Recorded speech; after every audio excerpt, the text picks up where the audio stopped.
I know starting off cooking from scratch can seem a little bit daunting, so I want to take you through a week in our home and show you a realistic week of dinners that we make entirely from scratch. Hey all, it's Carly. Welcome back to High Country Homesteading. Today we're starting on a Sunday and taking you through the week of the meals that we made for dinner. And on this particular Sunday, I still have some turkey left over from our Thanksgiving turkey last year.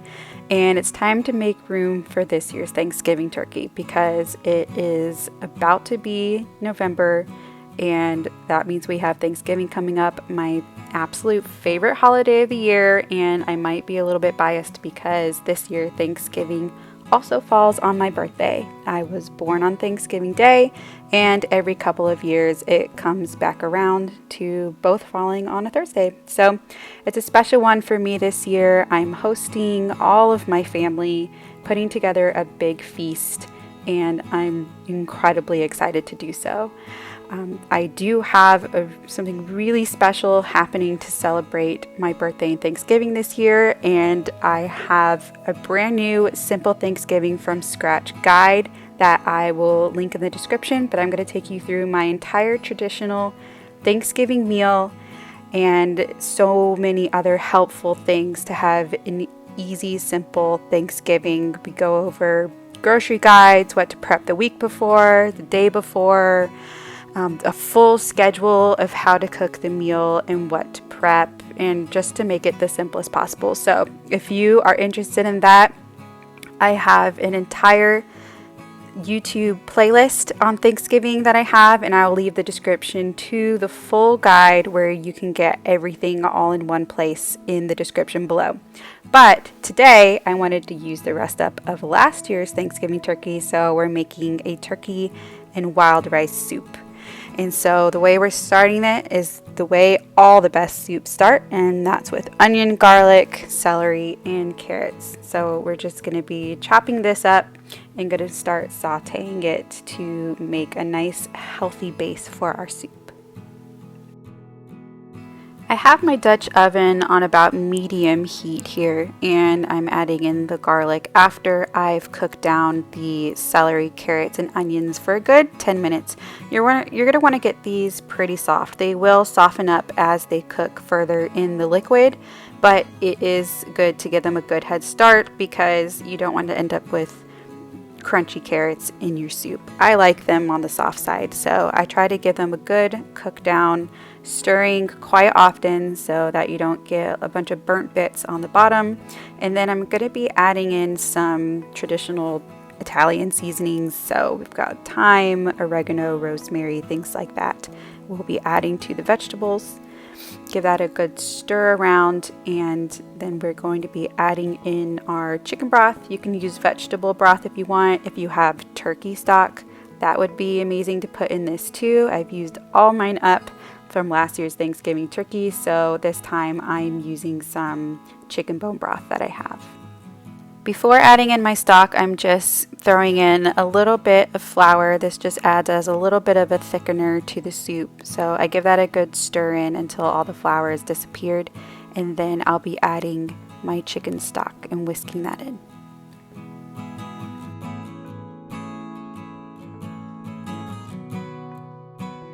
So to this particular pot of soup, I had some wild rice on hand, just a little bit left that I needed to use up. So I'm stirring that in, and this is going to take some time to cook. This rice is particularly hard, so if you don't give it a good time to cook, it'll end up being pretty chewy. So I'm going to let this rice simmer in the soup for a good 20 to 30 minutes.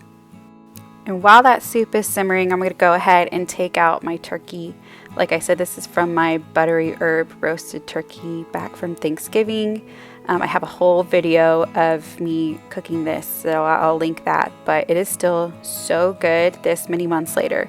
If you're going to save it in your freezer, I would highly recommend you put it in some kind of packaging that's as tight as possible. So not just a Ziploc bag where you zip the top, but if you have something that you could like suck all the air out of, that would be the best thing that you could do. If you're not going to like pressure can it in some kind of way, make sure that you can get all of the air out of your bag, and that will leave it the freshest amount possible. So for this soup in particular, I'm just going to chop up the pieces into bite-sized pieces, and so that it's much easier to eat when you take a spoonful of the soup. I'm going to go ahead and add that turkey in now that we've been simmering for some time. And all we're going to do left to this is add in some salt and pepper. And I love adding lemon juice to soups like this.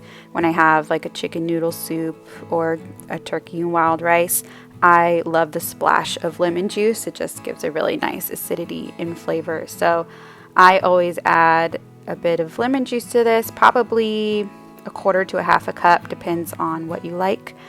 And then we're going to be all set to eat. This is the perfect easy meal to make from scratch, especially now that we're getting into the cold fall and winter months. It's always good to have a cozy bowl of soup, and this one definitely hit the spot. So I hope you'll try it out. On Monday, I had some skirt steak that needed to be used up, so I just cut it into strips and put some oil in a hot skillet, and I'm going to saute that up to make tacos. So this is super easy. I'm just using some leftover meat that we need to use up from our half cow that we have in our freezer, and all I'm going to do is put together some homemade taco seasoning. What I do for my taco seasoning is just some onion powder, garlic powder, cumin, paprika, salt, pepper, and then about 3 times more chili pepper than you added of the other things, depending on how much you like your spice, but I don't ever find this to be too spicy. But that's just a simple taco seasoning. So easy to whip up together because the ones at the store always have some kind of cornstarch or something like that, or something for anti-caking. So it's so easy to make your own taco seasoning, and I've started a long time ago and never looked back.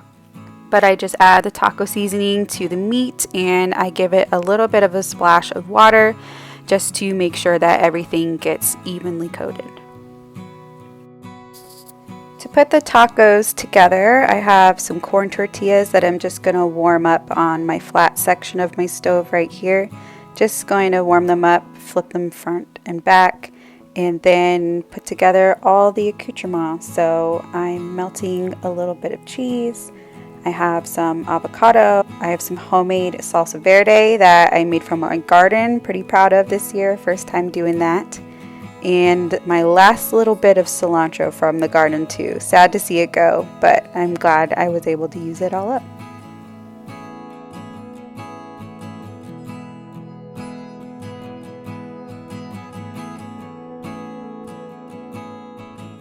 On Tuesdays, we have kid activities during our typical dinner time, so I made it really easy on myself this Tuesday.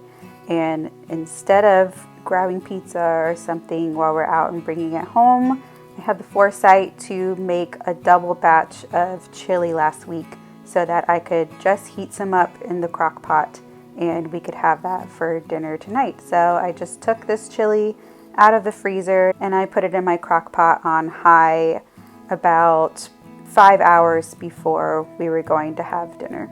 And that's all it took. But to jazz up the chili tonight, I decided to make some homemade skillet cornbread. And this tasted so good. To make the cornbread, I heated up my oven to 400 degrees.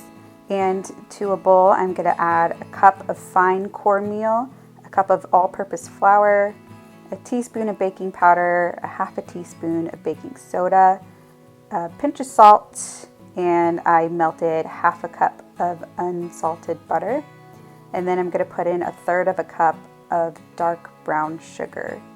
And we're also going to add about 2 tablespoons of honey and 1 large egg. And then if you don't have a cup of buttermilk, what I did instead was I added 2 tablespoons of lemon juice to a measuring cup, and then I filled the rest of the cup with whole milk until it reached the top of 1 cup in total. And then you just let that sit for about 5 minutes and add that into your wet ingredients at the end. And it becomes basically a soured milk, which is what buttermilk is. And it absolutely does the trick. So no need to run out and get buttermilk. If you don't have it, I know that's not something I typically keep on hand. Maybe if I had my own cow, I probably would. But no cows here, so we're just using the easy method for buttermilk. But just mix all of that together, put your wet ingredients into your dry ingredients, and then we're going to put it into an oiled cast iron skillet, and we're going to let that bake in the oven. Check it at 20 minutes, but anywhere from 20 to 25, depending on your oven. It's going to be golden brown on top.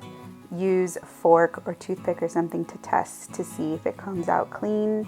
The edges should be a little bit crispy, and it is so good. It's the perfect thing to serve with your chili this fall and winter. It's such a cozy meal, and I will definitely be making this over and over again.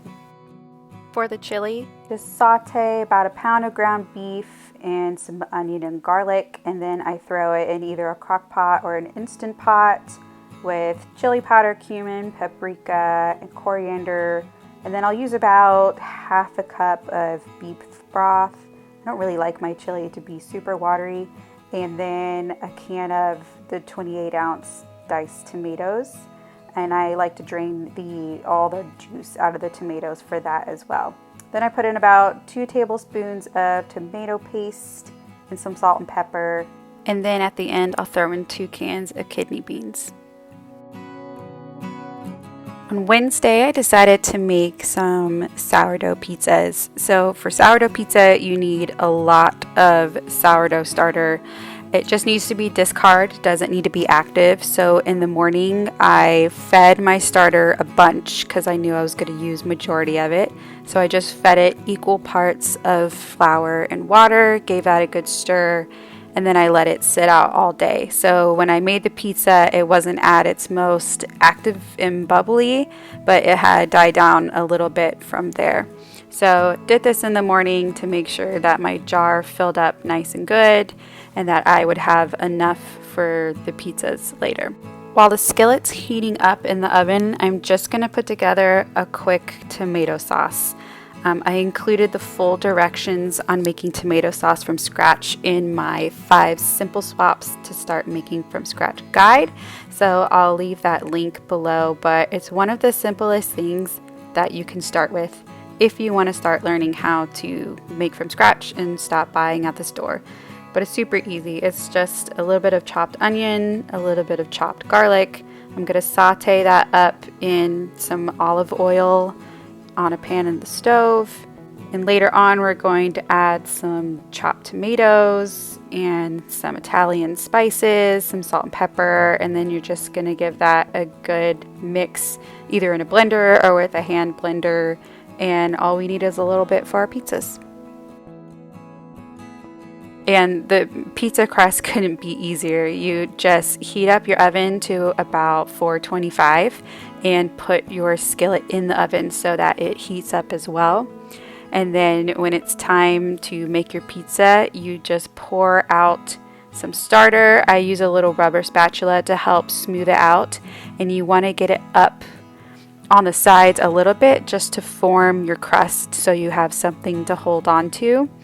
And then you just keep spreading that evenly until you make a crust. You don't want to make it too thick or else your pizza might be a bit floppy and it will take a while to cook.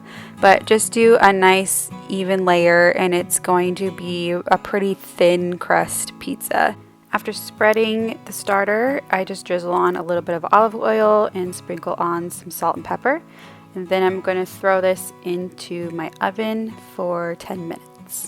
Once your 10 minutes are up, you're just going to put on your toppings now. So spread on a pretty thin layer of sauce. You don't need too much sauce for this pizza because it is such a thin crust.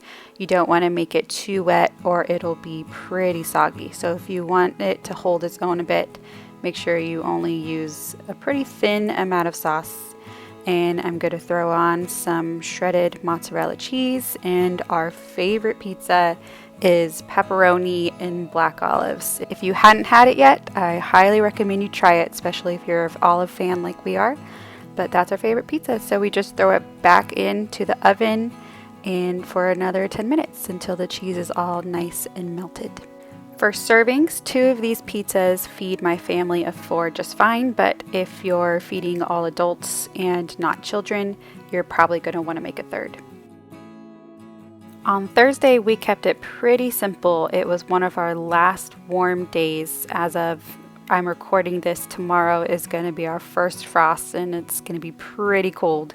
I think the low is 20. So we had a couple of warm days in the 70s and we knew it was our last time we were going to be able to grill out on the back deck for quite some time, for months and months. So we took advantage of that and we made some very simple cheeseburgers, and for a side I made some bacon Brussels sprouts. This is one of my favorite easy sides. You don't need to do much. The bacon releases all of the nice oils that cooks the Brussels sprouts and gets them nice and crispy, and it's salty and delicious. So I just threw the bacon and Brussels sprouts into the pan. I let the bacon start cooking for a few minutes before I cooked the Brussels sprouts so that they would both be ready at the same time together. And then I made some simple hamburger patties and I just flavored them with some salt and pepper. Didn't do anything crazy. And then my husband threw them on the grill for a few minutes each, put a slice of cheese on top, and you have a very simple, easy, simple ingredient dinner.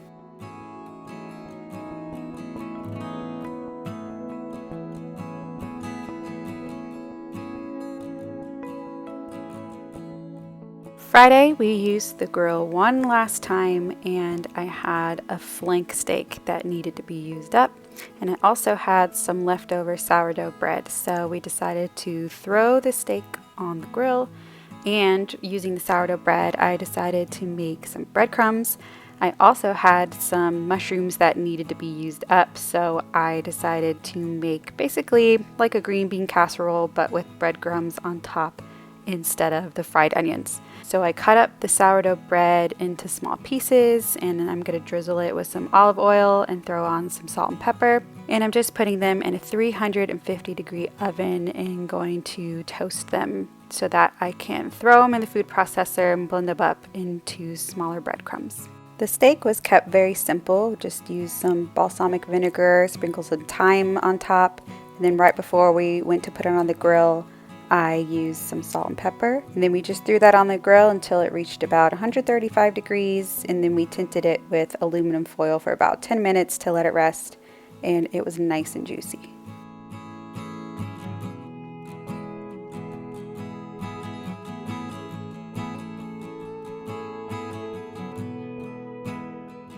And then Saturday we had Halloween festivities and we had a great time, and we got home late and we ate out Chick-fil-A because that's life and I simply can't do it all, and sometimes we need a little bit of help and a little bit of break. So thanks for joining me today, and I'll see you next time.